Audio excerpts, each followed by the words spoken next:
I was really sick for almost 2 weeks, and so much happened in politics during that time. I would open my phone, scroll, be like, oh my God, I'm going back to sleep. But we have an election coming up. Now, if you haven't gone to smartvoting.ca, I know a lot of people were asking me before about voting and how do you avoid a conservative government. You don't vote in the prime minister. That's important to know. You vote for the person in your riding, meaning that your area specifically that you live in, you vote for a member of parliament. So you vote for one person and they get a seat in the House. Okay, the House has so many seats. We're just going to pretend it has 100.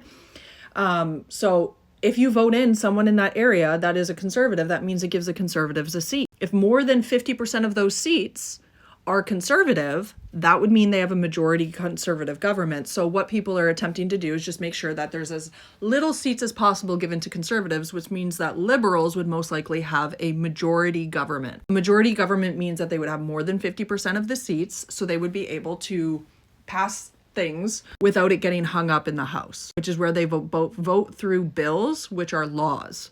So when you go to that website, if you look up your area, in this area, right, it says conservative likely.